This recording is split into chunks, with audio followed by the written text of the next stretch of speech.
Hello and welcome to the No Balls Podcast. I'm your host, Patrick McDonald, with me co-host Finn McDonald.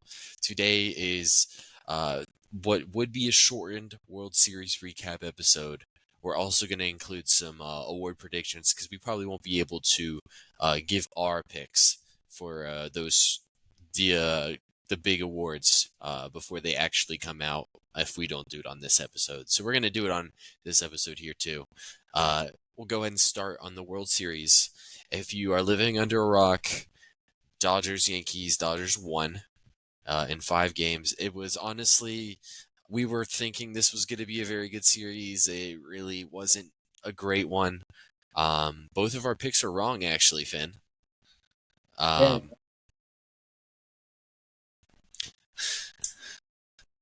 all right. Yeah, and us both being wrong, hey, some of what we thought about how this series, about some of the certain teams, at least, was kind of accurate. It's just the common storyline of the series, the poor performance of Aaron Judge. Um, we didn't we thought that there would to be some extent that Judge would underperform, but we didn't think it would be this much, and that really does shift the calculus of a series in which one team has two good hitters. When one of them just isn't good all of a sudden, yeah, it's really rough. Um,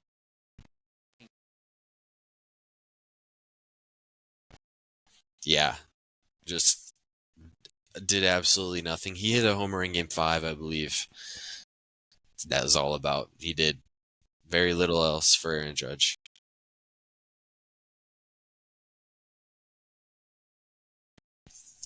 Yeah, I don't think. Yeah, I don't think so either.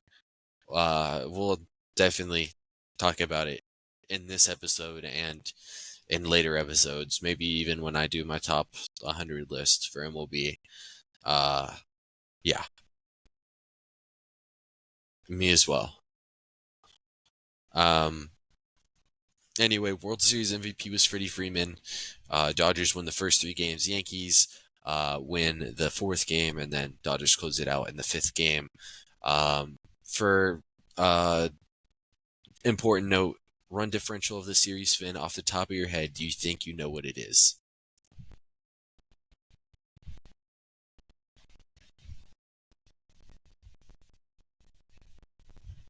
What'd you say? In favor? It was +1 in favor of the Dodgers. Believe it or not.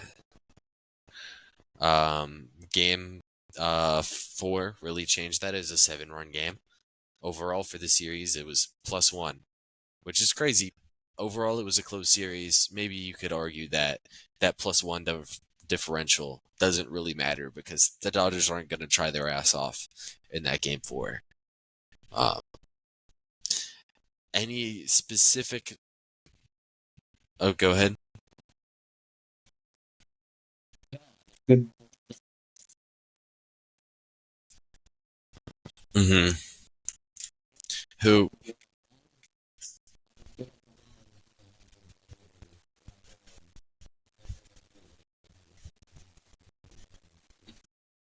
Yep, and that really helped him later on. Um, Dave Roberts, you and me talked about it in the predictions episode.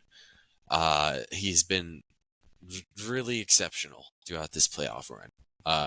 The main reason we didn't pick the Dodgers was because we didn't really like the fact that you have to do multiple bullpen games in a series. It didn't end up mattering. Dave Roberts, exceptional job here. Um, we yeah. Yeah, if you win the series before the second bullpen game, you don't have to do the second one. Like, either way, just the fact that they won the first bullpen game too. Like, excellent stuff. Just uh, can't say more about this run from Dave Roberts. I feel like people talk so much about the bubble, the bubble run, the Mickey Mouse run of the Dodgers. This one does mean a lot more, and I don't think it's because the 2020 run was easier. I think this one was just an excellent job from Dave Roberts. I want to know, what do you feel?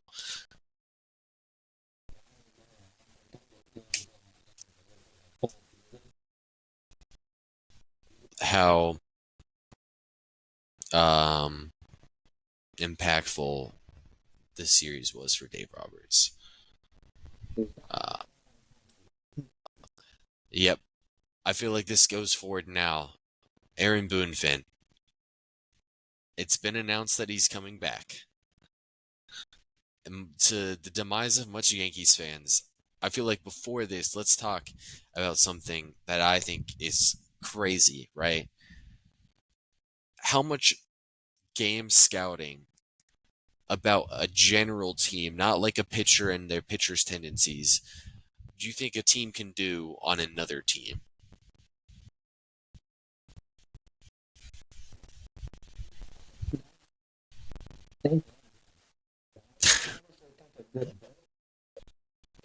These are teams that can spend as much money as they're doing it, but to what Yeah. extent should you do it?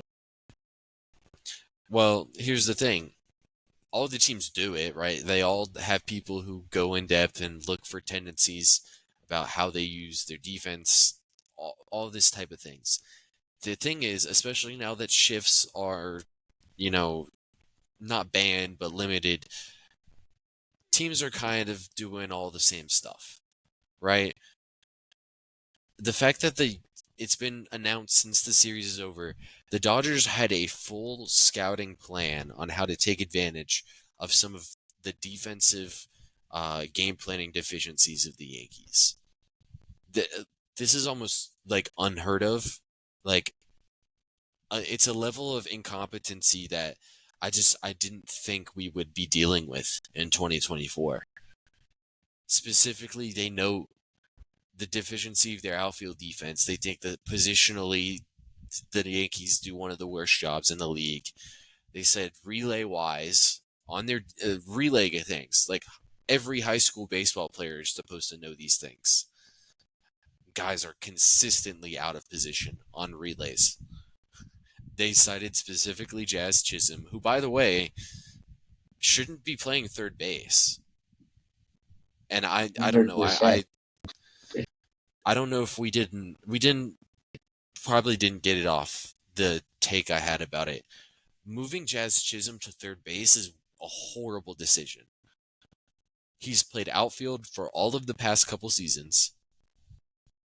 Yankees had a hole in the outfield. Yet they just, let's move him to a position he's never played at, where his type of athleticism isn't necessarily going to pop. And let's have our superstar outfielder have to play center field and play his ass off every day. Just the decision that Boone made with Chisholm alone is horrible. The fact Well, that the just Dodgers the fact that the Dodgers had a whole game plan to take advantage of their lack of run game prevention and their defensive unawareness at times is ridiculous, and I feel like that's borderline fireable for a lot of the staff, and they've already announced that Boone's returning for next season. I heard you say something there for a second. I'll let you go ahead. so if you put Chisholm in the outfield, Judge goes to right, he's still gonna that defender that he's gotta be out there. He's not in center. And then you have Soto either in left or DH. Yeah, That makes which that for outfield so much better. yep, and it was very obvious when the trade was made that that was the thing. It's just I'm sure Yankees fans are gonna look back on this season as a missed opportunity, as they should. Um, And it's looking like they're gonna lose Soto. it's been announced that Soto is gonna go where the money is. He doesn't want deferred payments. He wants his money. He has no attachment to a specific team, which basically aligns with what he's done ever since he's gotten to the level that he's at. He's going to want his money, man. And this just... Now, hopefully the Mets don't go pay him $1 billion. We'll see. We'll predict it. We'll have definitely an off-season predictions episode coming. And yeah, just overall, Yankees really fumbled it here. Offense couldn't get anything going. It got to the point where their best offensive piece was a fan interference. Like, really, dude? Bottom of the lineup for the Yankees did show up a little bit towards the end of the series. Volpe had a couple really good games in 4 and 5. Wells woke up towards the end of the year, or end of the series. Either way, I mean, Judge sucked. Stanton hit the homer in game 1. Other than that, he was pretty quiet. It's an all-time just collapse from the Yankees, I feel like. And I'm confused on how Boone is just still there. Because I feel like they've gotten to where they got this season in spite of him. And we talked about it before. Like, this is the best Yankees team he's ever had. If you couldn't get it done with this, what were you going to get it done with? If you can't get it done, well, you have this team. How are you going to get it done without Juan Soto, without Gleyber Torres? Mm-hmm. And Plus, if we're at it, I don't think Garrett Cole will. I don't think so either. He's had a tough season with injuries. If he was healthy for the whole season, he could very well be opting out, but I just don't see it right now. One more thing to know with the Yankees. Traditionally, they've had horrible player development. It's going to be really hard to bring in guys to just fill in roles for guys they're going to lose in free agency, because they're going to either have to pay an all-time level for a roster that might not win the World Series because they've had struggles capitalizing, or they're just going to lose a bunch of talent and not be able to bring guys back. It's a tough position to be in for the Yankees. Positioning for the Dodgers, they're looking very well. We talked about it all summer. We were like, hey, what would they have to do to make this Ohtani contract worth it? I think you and I both settled on 2 to 3 rings, and the production on the field really doesn't matter. We'll see. They're working towards it. The production on the field kind of does matter, though. Like, it would matter if they won those rings, in spite of Ohtani looking like the worst player of all time.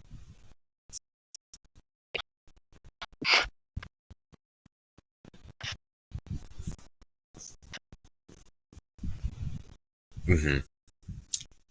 Obviously, Ohtani has to be a factor in those World Series rings, but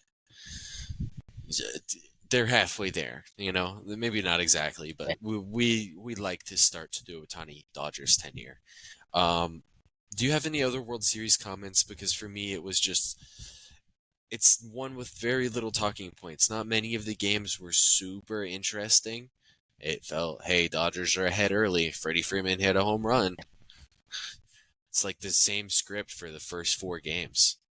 Yankees obviously ended up winning that 4th game, but I have some comments on the defensive game. Yeah, we can talk about that, because I briefly touched on it.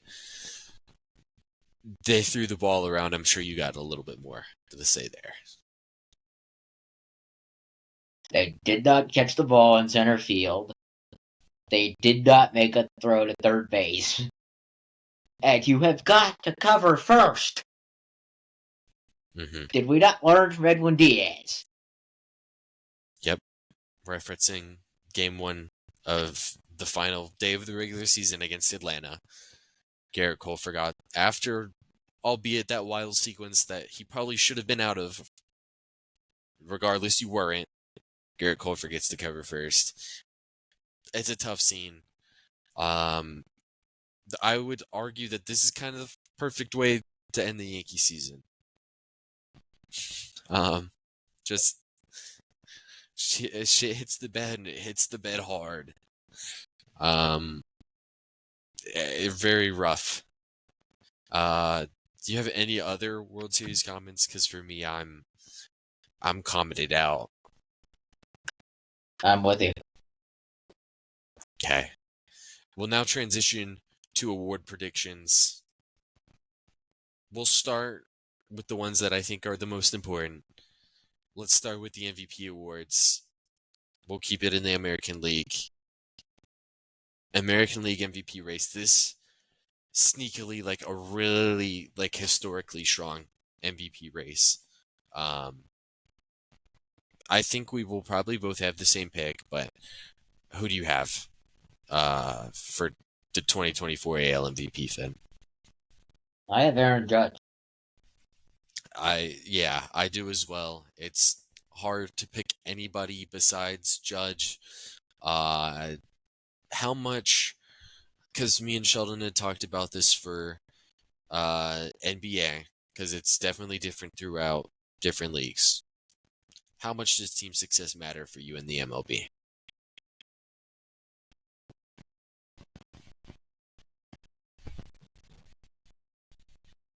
I'd say like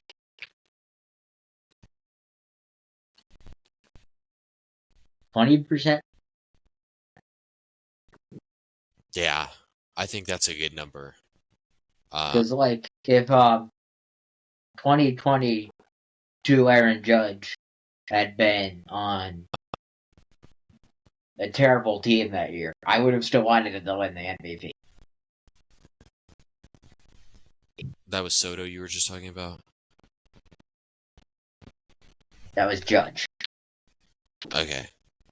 If he had been on like the A's, still would have wanted him to win the MVP because his year was good enough that he deserved it. Yeah. For those who don't know, Aaron Judge, like this season, and this is what makes his World Series fall off so like disastrous. He had a 218 WRC plus, which is ridiculous. Okay, that And an means he was 1100 OPS. yeah an 1100 OPS, not just 1100, like an 1160 OPS. A ridiculous season from Aaron Judge. He had a slightly down season defensively. I think previously he had been a better defensive center fielder than he was this year. Yeah. Regardless, that level of offensive production from the center fielders absurd. I want to quickly comment on it because I know there are fans of other teams that want their guy mentioned. Specifically to other teams. Bobby Wood Jr. had an outstanding season, right? He's a runner-up. Gunnar Henderson also had a really good season. I think both of these guys would have probably had arguments if they were in the NL to win the NL MVP. Although I don't think they would have. Bobby Witt might have. Juan Soto also had a really good season. Career best season from Juan Soto. So, any other guys that we really want to talk about here in the American League? Because although like there were some other great seasons, Jaron Duran, Jose Ramirez had really good seasons. None of them really, I think, could have won the MVP. Okay. Those are the NL only MVP. seasons that really Shohei Ohtani. Unfortunately. Yeah. For me, the race was really close until a September injury for Francisco Lindor. When he was out, Ohtani had his best week and a half of his career. And yeah, Ohtani ran away with the MVP that season. It was a career best season from Francisco Lindor. But yeah, it's just really not enough to win MVP over Ohtani. Ohtani had a great season. It's tough. Ohtani and Judge are are the MVPs. The two guys who I want to say, Finn, we'll talk about it maybe in our next MLB episode. Those are my top two guys. So, just want to brag on I myself. can't argue with that. Yeah, I mean it's that turned out good. Um, we'll now talk about pitching because people love pitching. Cy Young Award, Finn. Start with the National League. Who's our National League Cy Young? Chris Sale. Okay. Chris Sale as well for me. It's really close. Wheeler had 25 more innings, right? And his ERA was a little bit worse. That being said, Chris Sale had an awesome season. A 2.4 ERA versus a 2.75 or 2.57 for Wheeler. 177 innings for Sale, 200 for Wheeler. That's the only argument. It sucks because I think Zach Wheeler is about to have his second place Cy Young finish in 4 years, I believe. Yeah. Chris Sale for me is the Cy Young. Even though I do think it's a lot closer than I think the voting is going to reflect. Any other specific players we want to comment on? I don't think so. Yeah. I think Paul Skeens just didn't get the annex. Yeah, no, we should comment Paul Skeens. That's a good point. Paul Skeens had, I think if he would have came up at the start of the season like Pirates fans wanted him to, I think we would have been talking about Paul Skeens in this conversation. And I don't think he's even going to. He might still finish third in voting actually, but I feel like he might not because he didn't get many innings. But at a per inning basis, Paul Skeens was probably the best pitcher in all of baseball this season. Although I'm sure Brian Wu would have something to say about that. Paul Skeens, excellent season from Paul Skeens. That I'll leave it at that. And we'll talk about him with another award. American League, Finn. It's even more concrete for me. I'm sure it is for you as well. On the count of three, we'll say it. All right. Okay. You ready? Yes. Okay. 1, 2, 3. Griffin Canning. Duval. Yeah. Tarek Skubal. Clear-cut Cy Young Award. Despite my Griffin Canning propaganda, which is not propaganda, I'm just joking. He was not the Cy Young this past season. You might be the anti-Cy Young. Potentially. Yeah. Tarek Skubal was the clear runner for Cy Young. He was okay. He was second among qualified pitchers in ERA, only behind Sale, and then Tarek Skubal had 192 innings. I think Tarek Skubal would have been the overall Cy Young, and yeah, I don't think it really would have been very close. Tarek Skubal had an awesome season. Worth mentioning a couple guys. Rookie Ronel Blanco had an amazing season, Finn. I don't know where we saw this one coming from. We definitely didn't see it. Corbin Burns is going to have another high finish. And then Bryce Miller had a really good season, too. So just a couple guys I mentioned. Do you have any more that you want to mention? I don't. Yeah. It was just really good season, honestly. Now Rookie of the Year, Finn. League? Just pick one. Paul Skeens. Yeah, me too. Merrill. Okay, let's talk about Merrill because Padre fans are going to they would riot and probably call for our heads if we didn't talk about Merrill. Merrill had an awesome season. He had a 5.3 F4, right? Really awesome stuff. Paul Skeens was like Cy Young level in limited time. And then like he was still Cy Young level. So like it's really hard to like not go Paul Skeens, in my opinion. Merrill had an awesome season. Jackson Churio had a great year too. I can't make super strong arguments for them though. The more interesting league for me, Finn, American League Rookie of the Year. Who do we think is the Rookie of the Year? Yeah. I think it's a very interesting one. For me, I think my going into the season prediction was Wyatt Langford. He had a horrible start to the season. His second half was really strong though. But I don't think he would be the guy for me. I think if I had to pick between a couple guys, Weiler Bray was a really interesting one, was a really like solid hitter this season for Boston. Lawrence Butler for Oakland was kind of awesome. Colton Cowser for Baltimore. Kid's awesome, but for me the answer is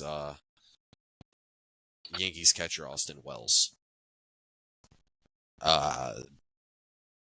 He was a 105 WRC plus this season, which like doesn't sound crazy, but for a catcher, that is like elite already. And then he was a really good pitch framer this past season.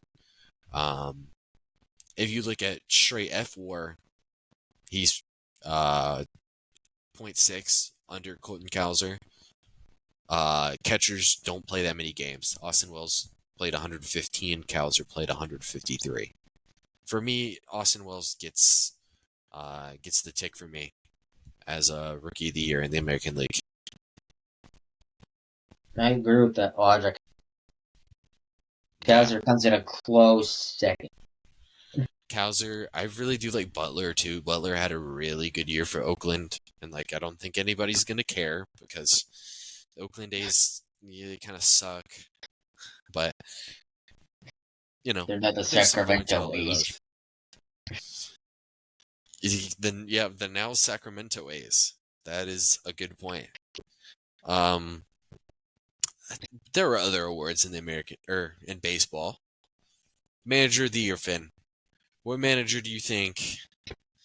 And now the criteria for this award is very tough because it's hard to not give it to just the World Series coach every year or the team that had the best regular season record every year. But who do we think was the manager of the year this past season? I'm gonna go Pat Murphy. All right, Pat Murphy, Milwaukee. I like it.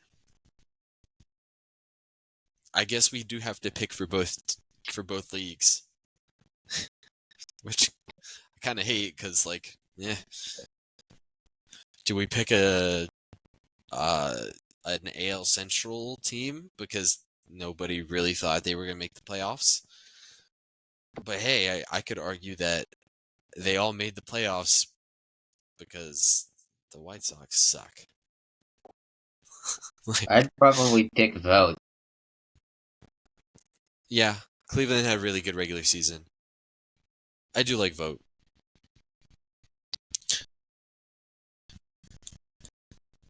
I was thinking for a second Hinch is an interesting pick. Detroit, maybe out of because people would have thought Cleveland would have won that division. A good few people thought that. I don't think many people liked the Tigers, and they had a really good run going into the second half. So Hinch, I think, has an interesting case. Other than that, I'm not very strong towards anybody. It's a really weird award, right?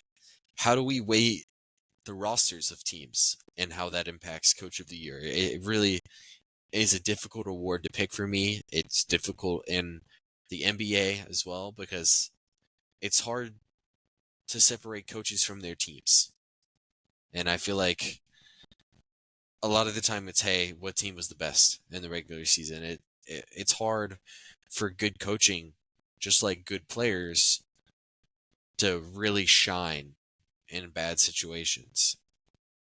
But for me, I do like Pat Murphy. I think what they did in Milwaukee this past season was really interesting. I didn't predict them to make the playoffs. I think and we'll talk about it in the top 100 recap episode. I made some bold predictions before the season. I said that the AL Central or the NL Central was going to have a good bit of playoff teams. I didn't think Milwaukee was one of them. I do like the job Pat Murphy did. They were an excellent defensive team all season. They somehow managed to have a solid pitching staff while having 1.5 pitchers all year. I like the job Pat Murphy did, and I think Stephen Vogt did a very similar thing in Cleveland. So it's, you could argue that it's hard to give it to one guy and not the other one. Okay. You have any Coach of the Year comments? No. All right. What other awards exist? Obviously, Reliever of the Year. Yeah. Okay. Well, we have a very easy one, and then a more mixed one. Obviously, Gold Glove, Silver Slugger exist. We're not doing all the positions for those. Reliever of the Year, Emmanuel Clase, and then who do we decide for the National League?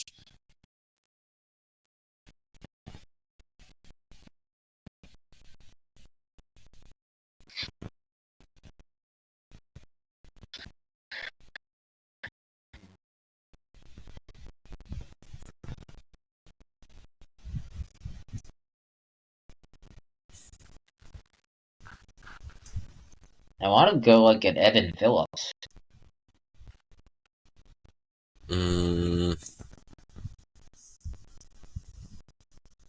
Let's see. Here, I'll pull up the reliever.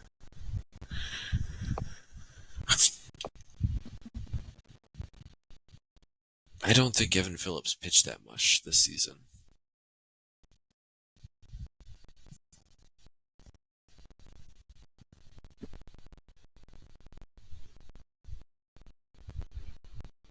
Or the Tanner Scott. We'll start the National League over. All right, Finn. National League though. I think there's some interesting arguments. Tanner Scott has interesting stuff. The entire Phillies bullpen, it feels like, has really interesting arguments with Hoffman, Schramm, the one came from the Angels. Estevez? Yeah, Carlos Estevez, who didn't spend the full season in the league. He also had a really solid season.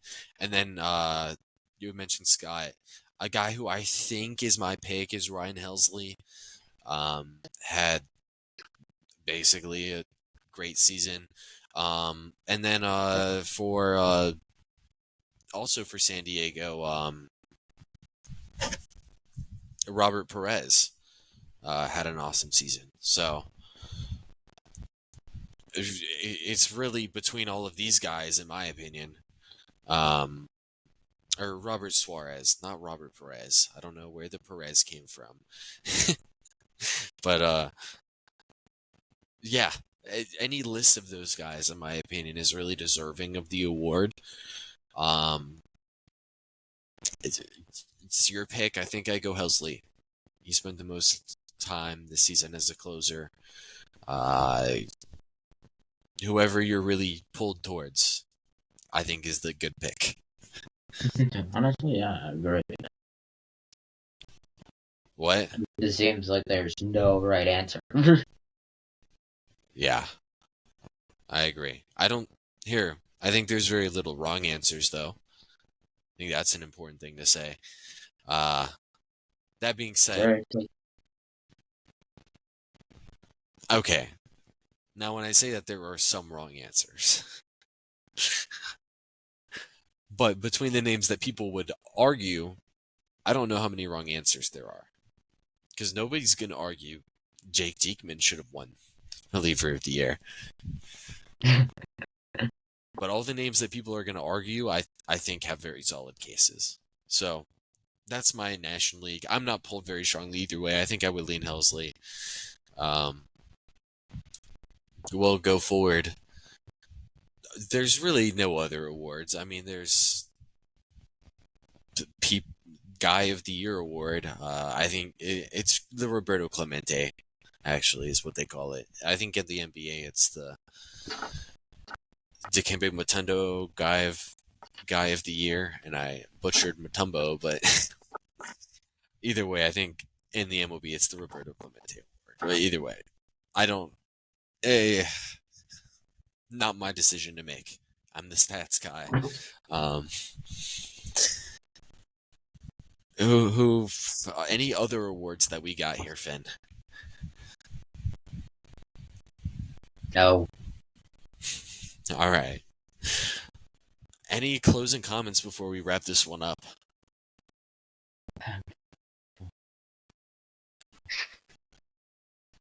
Yankees do better in the field. Please. It was really embarrassing.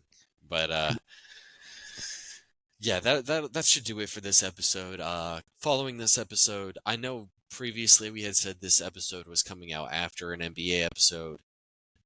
That NBA episode will be coming out later. It'll be coming out. I can really just decide whenever it comes out, actually. This episode will be going up as soon as we're done recording this on the 1st. The next episode will be coming out in a couple of days, and then we're going to get back on a schedule where MLB episodes come out on Wednesdays, NBA episodes come out on Saturdays.